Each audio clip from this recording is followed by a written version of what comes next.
23, got it. Okay. If you're looking at that particular document, it says up in the left-hand corner, Jackson Drew, that lets you know that's the patient, correct? Yes. And then on the right-hand side, there are kind of notations of things that have occurred, like face masks on patient and things like that. You see it? Yes. If you go on down where it gets to cardiac arrest, do you see where it begins? Yes. There? Yes. If you would, about halfway down, do you see where it begins? Father presents. I think so, yeah. We're looking at CPR started immediately by nursing staff present. Do you see that? Yes. Now, right after it says CPR started immediately by nursing staff present, can you read me the next sentence of this notation, please? Father present at bedside states child fell around 5 minutes prior to arrival. Now, so according to that notation, the father of this child says that the child fell 5 minutes before he got there, correct? That's what it says. And it says it's at the bedside, meaning he was beside everyone. Bedside, that means at the operating or the ER room, correct? Correct. So the only person that was ever entering into the actual room where y'all were working the child would have been the father, correct? Initially true, yes. I mean, the girlfriend never came into that area, did she? Not during my tenure there. So we know that the person that told you that then was indeed the father, correct? The father told somebody that, probably the nurse, yes. But it was important enough to notate it, correct? Correct. So that was the initial story told to you by him, correct? Yes. Now, I got some questions for you. I know you were asked, and you're going to think this may sound like I'm off on a track over here somewhere kind of crazy for a second, but I have a reason for it. But is there a test available if you wanted to test someone's fecal matter to try and determine whether or not it contains blood? Yes. And what type test is that? We call it a hemoccult. It's just a fecal occult blood test. And is that a fairly routine test? I mean, if you're looking for blood, it is. I mean, I realize you don't do it every day, do you? Not necessarily. But it is something that you commonly will do if you have some suspicion bloods in someone's passing out their rear end, right? Yeah, I mean, yeah, if you're worried about that. And is it a very difficult test to perform? Not really, but there are two types of blood, I guess. Two types of the way we describe blood. One is gross. That means you actually see blood, and the other one is occult, where you don't see it, but that test would turn colors and show there's some microscopic blood in there that you're not able to see. So what you're telling me, to a degree, is you may be looking at a patient and see his fecal matter or the bowel movement, and just by the naked eye can tell it's blood, and you don't really need a test then, right? Correct. I mean, you might still run a test just to confirm what your eyes are seeing, but you're pretty sure already he's bleeding through the rear end, correct? Correct. And then there's another type where maybe you suspect there's something like that going on, but just looking at it, you can't say for sure, and you run the test to try to confirm whether or not blood's coming out the rear end, correct? If it worries you, yes. And sometimes when people have trauma and injury, they do begin to bleed throughout the digestive tract all the way out, do they not? Maybe, it depends on if there's trauma to the colon or the small bowel. Can you describe for the jury, if you could, the appearance of fecal matter after a person experiences bleeding in the upper digestive tract? What does it have a different look to it? Well, yeah, so there's what we say fresh blood and old blood, and if you can imagine, fresh blood is going to be really bright red because it's closer to the exit point, and then older blood would be darker because it's taken longer to get out and has more time to, I guess we could say get oxidized, which means exposed to air or slightly decompose. So does that discolor the fecal matter to some extent to a darker color? Yes, if it's old. Now, if you could also give me an approximation of the transit time for stomach contents to travel throughout the digestive tract and eventually be defecated in the form of fecal matter. It just depends. There's not, people are different. It can happen,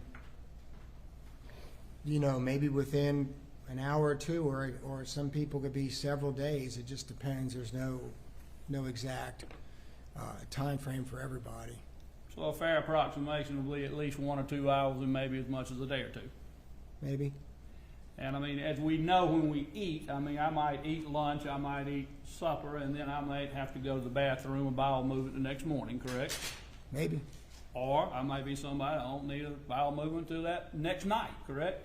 Yeah, some people may go 30 minutes afterwards, but yeah. Correct. But as a movement coming through your body just depends on some of all those things, right? Right. I'm going to ask you if you could. We've already had put into evidence, I believe it's Defendant's Exhibit 2.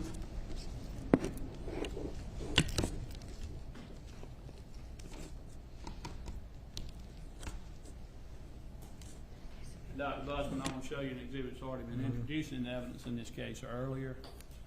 I hope I am.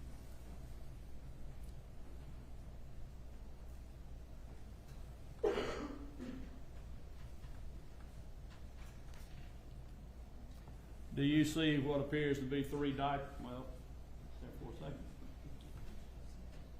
They will reappear briefly.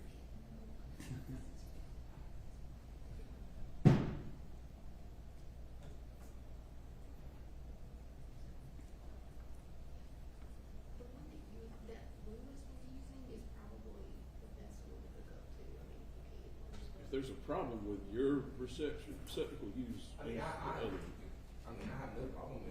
Can you pull that up for me? Then, Sure, please? I'll be happy That's to. the way it's going to have to work, I guess. I appreciate that. Okay. during the break, we'll let y'all see if we can. Make that work through us. Just 1 second and I'll be there.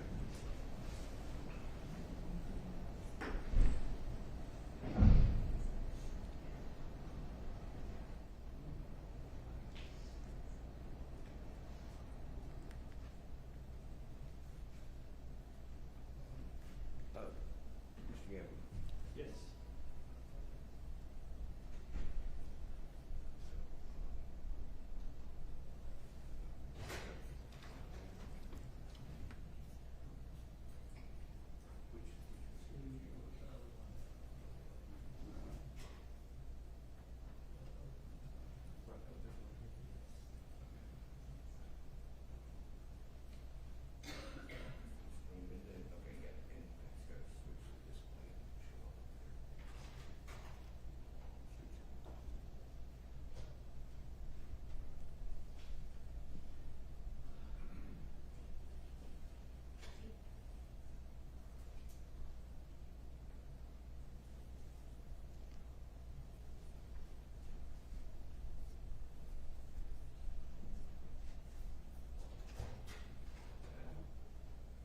Yes. Thank you. Yeah. Finally. Dr. Busman, sorry for the delay, and thank you. As you see up there, do you see there's 3 diapers that are represented in that particular I do. exhibit? Now, the one on the far right seems to have fecal matter in it, correct? Yeah. In Yeah, observing yes. that particular diaper, would you agree with me that it has an indication that it possibly has blood in it? Yes.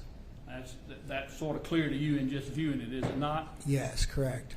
And if you had seen that on a patient that came to see you, would you do any kind of follow-up to try to determine why that particular child had blood in the diaper? Yes. And would you agree with me if that diaper, whenever it was worn, that fecal matter would have taken at least some time to have shown up in the diaper from the time the blood began, at least an hour or more, correct? Yeah, I agree with that. Possibly longer, correct? I agree. Now, if I go one step further, I know you had seen this young individual that you, JD, that you had seen in this trauma that had some injuries. And he had, at the time that he came to the ER, he had a diaper on then, did he not? I believe so, but I can't say that for sure. And I'll represent it's not that diaper. I'm not Yeah. trying to say that. Yeah. But if he had worn that diaper sometime previous to when he got taken to the ER, would that be an indication that he had some other issues going on in addition to whatever you may have seen at the ER? Well, if there was blood and the fecal material, obviously something is going on with that. Now, that's fine, it's off. Is there any